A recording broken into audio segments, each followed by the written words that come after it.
CPM-ന് 2024 ലോക്സഭാ തെരഞ്ഞെടുപ്പിൽ ഏറ്റവും കൂടുതൽ വോട്ട് ചോർച്ച ഉണ്ടായിട്ടുള്ള ഒരു ജില്ലയാണ് ആലപ്പുഴ എന്ന് പറയുന്നത്.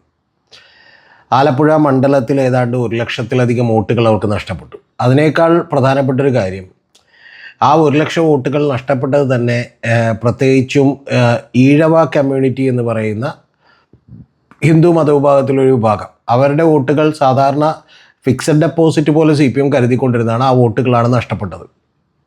അതിനുശേഷം ആലപ്പുഴ ജില്ലയിൽ വലിയ അസ്വാരസ്യങ്ങൾ ഉടലെടുത്തേക്കാണ്. ഇതിന് തുടക്കമിട്ടത് നമുക്കറിയാം, തോമസ് ഐസക്കാണ്. അദ്ദേഹം കഴിഞ്ഞ തവണ ഒരു യൂട്യൂബ് ചാനലിൽ കൊടുത്തിട്ടുള്ള ഒരു ഇൻ്റർവ്യൂവിൽ അദ്ദേഹം പറഞ്ഞത്, ഈ കമ്മിറ്റികളൊക്കെ വട്ടം കൂടി നിന്ന് ചർച്ച ചെയ്യുകയും കമ്മിറ്റിയിലുള്ള ആളുകളുടെ മാത്രം അഭിപ്രായം കേൾക്കുകയും ചെയ്താൽ പോരാ, പകരം പാർട്ടി ജനങ്ങളുടെ ശബ്ദം കൂടി കേൾക്കണം എന്ന് പറഞ്ഞ് വളരെ കൃത്യമായിട്ടുള്ളൊരു ഉപദേശം അദ്ദേഹം പാർട്ടിക്ക് കൊടുക്കുന്നുണ്ട്. പക്ഷെ നമ്മളൊരു കാര്യം ചിന്തിക്കണം, ഇത് അദ്ദേഹത്തിന് പറയാൻ നേരത്തേക്ക് സമയമുണ്ടായിരുന്നു, പക്ഷെ അന്നേരം ഒന്നും പറഞ്ഞില്ല. ഇപ്പോൾ അദ്ദേഹം പത്തനംതിട്ടയിൽ തോറ്റതിന് ശേഷമാണ് അദ്ദേഹത്തിന് ഈ ബോധോദയം ഉണ്ടായത്. അതിനുശേഷം സലാം എന്ന് പറയുന്ന അമ്പലപ്പുഴ MLA ഉണ്ട്. അമ്പലപ്പുഴ MLA അവിടുത്തെ ഏറ്റവും പ്രമുഖനായിട്ടുള്ള നേതാവായിട്ടുള്ള സുധാകരനെ പൊളിറ്റിക്കൽ ക്രിമിനൽ എന്ന് വിളിച്ചേക്കുകയാണ്.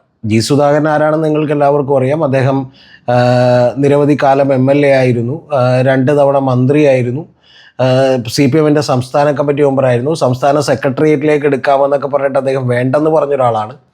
ഏറ്റവും ഒടുവിൽ അദ്ദേഹത്തെ തരം താഴ്ത്തിയിട്ടുണ്ട്. അപ്പോൾ അദ്ദേഹത്തെയാണ് പൊളിറ്റിക്കൽ ക്രിമിനൽ എന്ന് വിളിച്ചേക്കുന്നത്. ഈ പൊളിറ്റിക്കൽ ക്രിമിനൽ എന്ന് പറയുന്നൊരു വാക്ക് 2021 തെരഞ്ഞെടുപ്പിന് ശേഷം സുധാകരനാണ് രാഷ്ട്രീയത്തിലേക്ക് കോയിൻ ചെയ്യുന്നൊരു വാക്ക് എൻ്റെ ഓർമ്മയിൽ. അപ്പോൾ അദ്ദേഹം ഈ പൊളിറ്റിക്കൽ ക്രിമിനൽ എന്ന് ഉദ്ദേശിച്ചത് അവിടെയുള്ള ചില CPM-നകത്ത് തന്നെ ആളുകൾ ഉദ്ദേശിച്ചാണ് എന്ന് പറയുന്ന പരാമർശമുണ്ടായിരുന്നു അന്ന്. അതിനുശേഷം നമുക്കറിയാം, ഈ പൊളിറ്റിക്കൽ ക്രിമിനൽ എന്ന് പറയുന്ന വാക്ക് കേൾക്കുന്നത് ഷാഫി പറമ്പിലിനെതിരെയാണ്. ഷാഫി വടകരയിൽ മത്സരിച്ചു. ആ വടകരയിൽ മത്സരിച്ചപ്പോൾ DYFIയുടെ അഖിലേന്ത്യാ പ്രസിഡൻ്റ് ആയിട്ടുള്ള A റഹീം അദ്ദേഹം വന്ന് ഒരു മീറ്റിങ്ങിൽ സംസാരിച്ചോ പറഞ്ഞത്, ഈ നമ്മുടെ ഷാഫി പറമ്പിലിനെ കുറിച്ച് പറഞ്ഞത് അതൊരു പൊളിറ്റിക്കൽ ക്രിമിനൽ എന്നല്ല, പൊളിറ്റിക്കൽ പോയിസൺ ആണ് എന്നാണ് പറഞ്ഞത്. എന്ന് പറഞ്ഞാൽ വിഷമാണ് എന്നാണ് പറഞ്ഞത്. ഇപ്പോൾ അതിനുശേഷം ഇന്നിപ്പോൾ സലാം വിളിച്ചേക്കണത്, സുധാകരനെ വിളിച്ചേക്കണത് പൊളിറ്റിക്കൽ ക്രിമിനൽ എന്നാണ്. അതിന് അദ്ദേഹം ഒരു വ്യാഖ്യാനം കൂടി കൊടുത്തിട്ടുണ്ട്. ആ വ്യാഖ്യാനം കൊടുത്തേക്കണത്, ഈ പൊളിറ്റിക്കൽ ക്രിമിനൽ എന്ന് പറഞ്ഞിട്ടുണ്ടെങ്കിൽ ഒരു രാഷ്ട്രീയ പാർട്ടിക്ക് അകത്ത് നിൽക്കുകയും അവർക്കെതിരെ പ്രവർത്തിക്കുകയും ചെയ്യുന്ന ആൾ എന്നുള്ള നിലക്കാണ്. ഇതിൽ ചില രസകരമായ കാര്യങ്ങളുണ്ട്, അത് നമുക്കൊന്ന് പരിശോധിക്കാം. ഇതിൻ്റെ സപ്പുള്ള വിളിക്ക് തുടക്കമിട്ട കാര്യമെന്ന് പറയുന്നത്, സുധാകരൻ News 18 ഒരു ഇൻ്റർവ്യൂ കൊടുത്തു. ആ News 18 ഇൻ്റർവ്യൂ കൊടുത്തപ്പോൾ അദ്ദേഹം നിരവധി കാര്യങ്ങൾ വിമർശനമായിട്ട് ഉന്നയിച്ചു. ആ വിമർശനമായിട്ട് ഉന്നയിച്ചതിൽ ഒരു പ്രധാനപ്പെട്ട കാര്യം, അദ്ദേഹം ഈ അമ്പലപ്പുഴയിൽ സലാം മത്സരിക്കുമ്പോൾ 17 ലക്ഷം രൂപ പിരിച്ചു കൊടുത്തിരുന്നു എന്നാണ്. ഇതൊക്കെ അദ്ദേഹം പറയാനുള്ള കാരണം, അമ്പലപ്പുഴയിൽ സലാം മത്സരിച്ചപ്പോൾ ഇദ്ദേഹം വേണ്ട വിധത്തിൽ സുധാകരൻ സഹകരിച്ചില്ലെന്നും അതുകൊണ്ട് അവിടെ സലാമിന് വലിയ തോതിൽ വോട്ടിന് കുറവുണ്ടായി എന്നുള്ളതും, അദ്ദേഹം മത്സരിച്ച് ജയിച്ചത് 11,000 വോട്ടിനാണ് ജയിച്ചു. പക്ഷേ എങ്കിൽ പോലും പാർട്ടി അതിൽ അന്വേഷണ കമ്മീഷൻ തീരുമാനിച്ചു. ആ അന്വേഷണ കമ്മീഷൻ തീരുമാനിച്ചപ്പോൾ 2 പേരാണ് അന്വേഷണ കമ്മീഷൻ. ഒന്ന് നമ്മുടെ എളമരം കരീമാണ്. അദ്ദേഹത്തെ വിശദമാക്കാനുണ്ട്, ഞാൻ അതിനകത്തേക്ക് വരാം. ഒന്ന് എളമരം കരീമാണ്, രണ്ടാമത്തേത് KJ തോമസ് എന്ന് പറയുന്ന കോട്ടയം ജില്ലാ സെക്രട്ടറിയാണ്. ഇവർ 2 പേരെയും കൂടിയാണ് അന്വേഷണ കമ്മീഷൻ വെച്ചത്. അപ്പോൾ അന്വേഷണ കമ്മീഷൻ വെക്കുകയും ഇദ്ദേഹത്തിൻ്റെ പുറത്ത് കുഴപ്പങ്ങളുണ്ടെന്ന് കണ്ടുപിടിക്കുകയും സുധാകരൻ്റെ അഭിപ്രായത്തിൽ അദ്ദേഹത്തെ സ്റ്റേറ്റ് കമ്മിറ്റിയിൽ വിളിച്ചു വരുത്തി പുറത്താക്കാനാണ് തീരുമാനിച്ചിരുന്നത്. പക്ഷേ ഇദ്ദേഹം ചെന്ന് അറിഞ്ഞില്ല, അവിടെ എത്തിയപ്പോഴാണ് ഇത്തരത്തിലുള്ളൊരു അജണ്ട ഉണ്ടെന്ന് അറിയുന്നത്. പക്ഷേ അദ്ദേഹം വിശദീകരിച്ചപ്പോൾ പിന്നെ അദ്ദേഹത്തെ തരം താഴ്ത്തുകയാണ് ഉണ്ടായിട്ടുള്ളത്. ഈ തരം താഴ്ത്തി എന്ന് പറഞ്ഞാൽ അദ്ദേഹത്തെ സംസ്ഥാന കമ്മിറ്റിയിൽ നിന്ന് ജില്ലാ കമ്മിറ്റിയിലേക്ക് തരം താഴ്ത്തുകയല്ല ചെയ്തത്, അദ്ദേഹത്തെ വെറും ഒരു ബ്രാഞ്ച് മെമ്പറായി തരം താഴ്ത്തുകയാണ് ചെയ്തിട്ടുള്ളത്. അപ്പോൾ അങ്ങനെ ബ്രാഞ്ച് മെമ്പറായി വർഷങ്ങളായിട്ട് അദ്ദേഹം പ്രവർത്തിച്ചുകൊണ്ടിരിക്കുകയാണ്. പക്ഷെ നമുക്കറിയാം, അദ്ദേഹം അഴിമതിയുടെ കറപുരളാത്ത വളരെ സംശുദ്ധ രാഷ്ട്രീയം നയിച്ചിട്ടുള്ള ഒരു നേതാവാണ്. ഒരു കാലത്ത് ആലപ്പുഴയിൽ അദ്ദേഹം വലിയ പ്രമുഖനായിരുന്നു. അദ്ദേഹം എങ്ങോട്ട് ചായുന്നോ അതിനനുസരിച്ചാണ് പാർട്ടി ചാഞ്ഞുകൊണ്ടിരുന്നത്. എന്ന് പറഞ്ഞാൽ അദ്ദേഹം പിണറായി പക്ഷത്തേക്ക് ചാഞ്ഞാൽ ആലപ്പുഴയിലെ ജില്ലാ കമ്മിറ്റി മൊത്തമായി പിണറായി പക്ഷത്തേക്ക് ചായും. അദ്ദേഹം VS അച്യുതാനന്ദൻ്റെ പക്ഷത്തേക്ക് ചായുമ്പോൾ അങ്ങനെ 2 പാർട്ടിക്ക് പേർക്ക് 2 ഗ്രൂപ്പുകൾക്ക് വേണ്ടി ആലപ്പുഴ ജില്ല പിടിച്ചിട്ടുള്ളൊരു നേതാവാണ് സുധാകരൻ. അപ്പോൾ അദ്ദേഹത്തിനെതിരെ അന്ന് ഉയർന്നിട്ടുള്ള ആരോപണം എന്ന് പറയുന്നത്, പല ആരോപണങ്ങൾ ഉയർന്നിരുന്നു. അതിനെതിരെ അദ്ദേഹം മറുപടി പറയുന്നുണ്ട്. ഒന്ന് അദ്ദേഹം പറയുന്നത് 17 ലക്ഷം രൂപ അദ്ദേഹം പിരിച്ചു കൊടുത്തുള്ളൂ എന്നുള്ളതാണ് ഒരു ആരോപണമായിട്ട് വരുന്നത്. ഇത് കേൾക്കുന്ന എല്ലാവരും ശ്രദ്ധിക്കണം. ഒരു MLAക്ക് ചിലവഴിക്കാൻ കഴിയുന്ന, നിയമപരമായി ചിലവഴിക്കാൻ കഴിയുന്ന തുക 35 ലക്ഷം രൂപയാണ്. അപ്പോൾ അതിൽ 17 ലക്ഷം രൂപ ജി സുധാകരൻ പിരിച്ചു കൊടുത്തു എന്ന് പറഞ്ഞാൽ അദ്ദേഹം പറയുന്നത് അദ്ദേഹം വന്ന MLA അല്ല, മന്ത്രിയല്ല അത് വന്നിട്ട് 17 ലക്ഷം രൂപ പിരിച്ചു കൊടുത്തു എന്നാണ്. പിന്നെ അദ്ദേഹം പറയുന്നത് ഇതിനേക്കാൾ വലിയ എമൗണ്ടുകൾ ഞാൻ മന്ത്രിയായിരിക്കുമ്പോൾ പിരിച്ചു കൊടുത്തിട്ടുണ്ടെന്നാണ്. ഇതൊക്കെ നമ്മൾ ശ്രദ്ധിക്കേണ്ട കാര്യങ്ങളാണ്. പിന്നെ രണ്ടാമത് അദ്ദേഹം പറയുന്നത് ഇപ്പോൾ ഈ അവിടെ അമ്പലപ്പുഴയിൽ നിന്നിട്ട് ജി സുധാകരൻ തോറ്റിട്ടുണ്ട്, VS അച്യുതാനന്ദൻ തോറ്റിട്ടുണ്ട് ആലപ്പുഴ ജില്ലയിൽ നിന്ന്. അതുപോലെ അമ്പലപ്പുഴയിൽ നിന്ന് തന്നെ 5000 വോട്ടിന് തോറ്റിട്ടുണ്ട്. 2000 വോട്ടിന് PK ചന്ദ്രാനന്ദൻ MLA ആയിരിക്കുമ്പോൾ തന്നെ തോറ്റിട്ടുണ്ട്. അപ്പോൾ ഇത്രയൊന്നും അറിയപ്പെടുന്ന ഒരാളല്ലോ സലാം. അദ്ദേഹം ഈ 11,000 വോട്ടിന് ജയിച്ചത് തന്നെ ഭാഗ്യമാണെന്ന് അങ്ങോട്ട് വിചാരിച്ചാൽ പോരെ എന്നുള്ളതാണ് അദ്ദേഹം ചോദിക്കുന്നത്.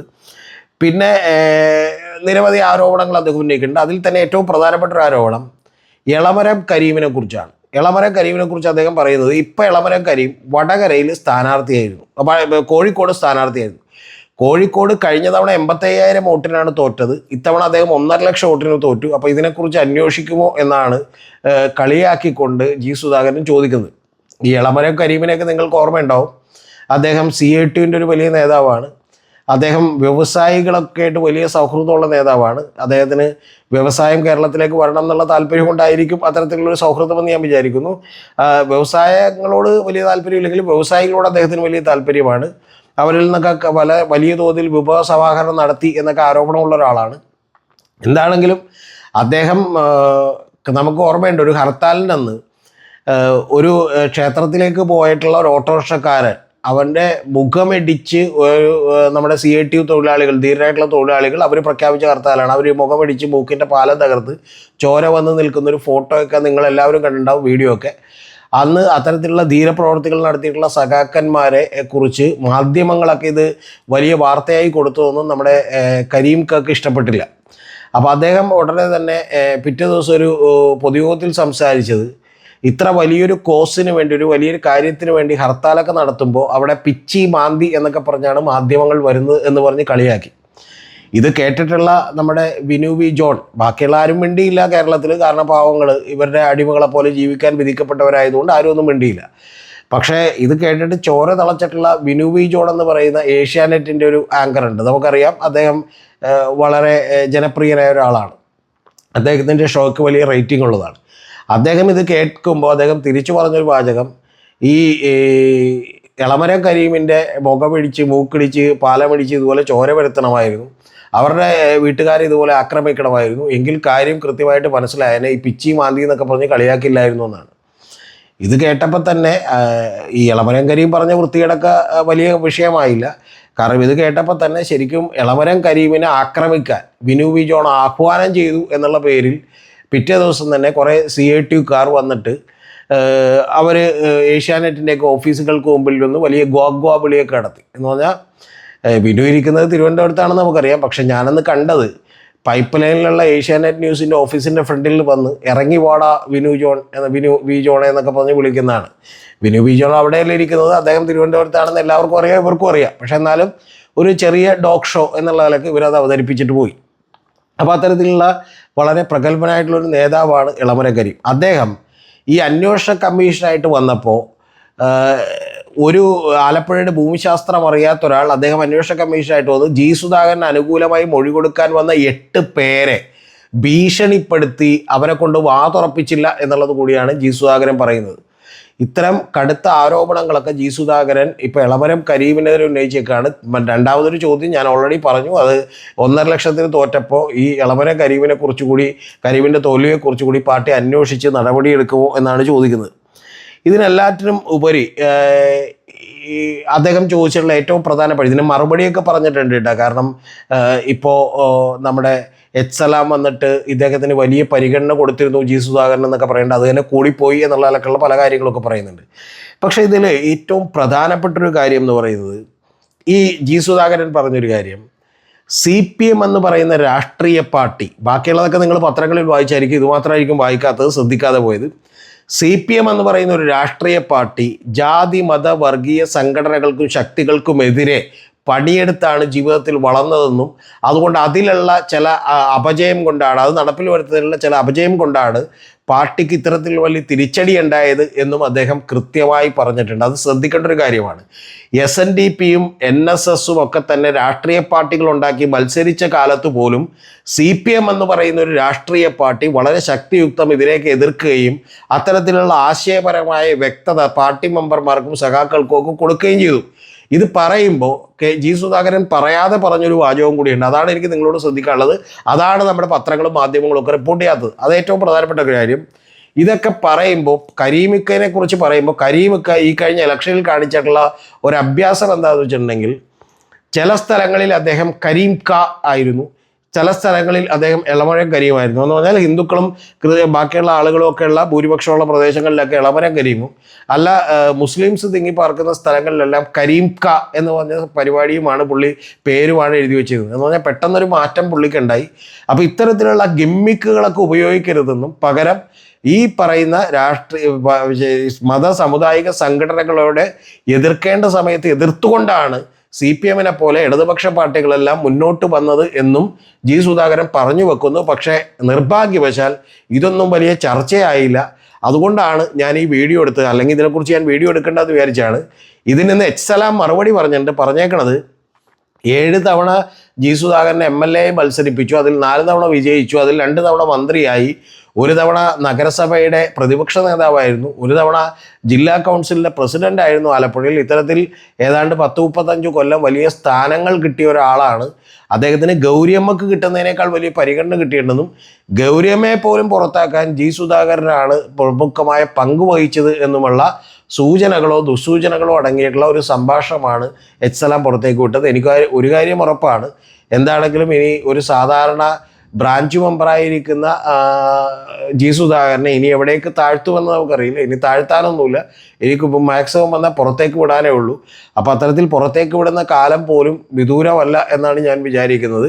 ഇങ്ങനെ വല്ലപ്പോഴുമെങ്കിലും സത്യങ്ങൾ പറഞ്ഞു പോയാൽ പാർട്ടിയിൽ നിന്ന് പുറത്താകും എന്നാണ് ജി സുധാകരനെ എനിക്ക് ഉറപ്പിക്കാനുള്ളത്. ഞാൻ അദ്ദേഹത്തിൻ്റെ ഒരു ഇൻ്റർവ്യൂ എടുത്തിരുന്നതാണ്. അന്ന് ഏതാണ്ട് 1 മണിക്കൂറോളം അദ്ദേഹമായിട്ട് സംസാരിച്ചിരുന്നതാണ്. ഇൻ്റർവ്യൂവിലൊന്നും അദ്ദേഹം അത്തരത്തിലുള്ള കാര്യങ്ങളൊന്നും പറഞ്ഞില്ലെങ്കിൽ പോലും ഇൻ്റർവ്യൂവിൽ പോലും അദ്ദേഹം ഒരു കാര്യം പറഞ്ഞിരുന്നു.